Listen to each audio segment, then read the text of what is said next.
રૂપિયો હોય ને રૂપિયો, હવે કઈક 20 નો કેવો સિક્કો નીકળીને છે. હવે 20 રૂપિયા એવું લખેલું હોય ને બે બાજુ જોવું પડે ને, ઓફર લખીને કોફર લખીને. એમ અહીંયા હરજીવનદાસ બાપુ એવું કહે, એક બાજુનું આ બાજુ બતાવે, એક બાજુનું આ બાજુ. અમે કેમ છે વિચારવાનું કે આપણે બધા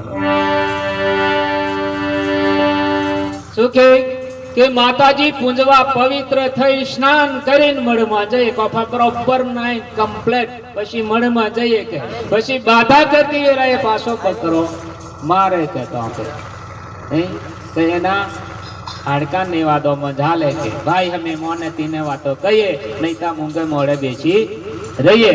તો આ ખાય ખરો કે એમ આપું હે આજે હમણાં મહારાજો ને થાળીમાં કેવું એમ લાપસી કઈ એમ ગમે ખાઈ જાય એમ ખાવા જોઈએ કે આજ કે નારો में હાલવાનું કે કોઈ દેવો કે માતા હોય નહીં કે ઓપજરી કચરું પડે તો આપણે નહીં ખાતા હે. અવરું થાય કે કેવું થાય થોડું વિચારવાનું.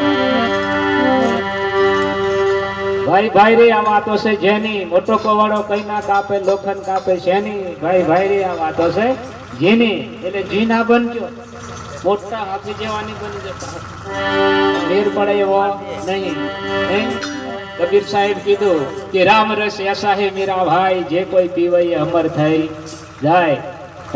ऊंचा ऊंचा सब कोई चाले नीचा ना चाले कोई. નીચા નીચા જે કોઈ ચાલે સૌથી ઊંચા હોય જવો તો આપણે તમને જબ્બર ઊંચો થઈ ગયો મેં જબ્બર જોવાનું કે આ કોઈ નહીં ગોઠું કે તારું રે તું નીચો જ બની જવાનો છે જબ્બર ની ગોઠવાનો. બોલીએ સદગુરુ હરખું કરો. મહાપુરુષો શું કરાવે આપણને હરખું. વધારે જોવાનું એમ કહી હો ભૂલ, ઓછું જોવાનું એમ કહી તો હો ભૂલ. હરખું કરો હરખું. ગુરુ हमारा वानिया वनस करे व्यापार विना दांडी विने ताजवे तोलियो जुग संसार आखा जगत ने तोलीने हरखું કરીને સમજાઈ દીધું. બસ આ વાતમાં આવો પછી પણ આ તો મેં નીંદ ગોઠો ને એવું કરવા જાય કો મેર પડે. હરખું કરતો બધું વાત ગમે તે શબ્દને હરખું કરો. પાવાગઢ મોટો કે દનખલું મોટું એમ એવું થાય. પાછું હોય મોટી કે સોમેલું મોટું એમ આવું થાય. કીડી મોટી કે હાથી મોટો એમ.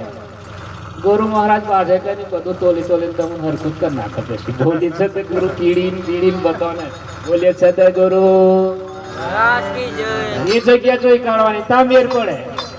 અને આ પાછી સમજ લીધી હોય તા ની તો ગમે એવી કોટી તાત વટી દીધો તો તમારો મેર પડે એવો.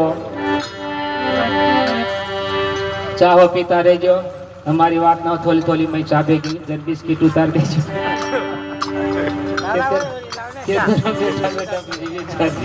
બરોબર.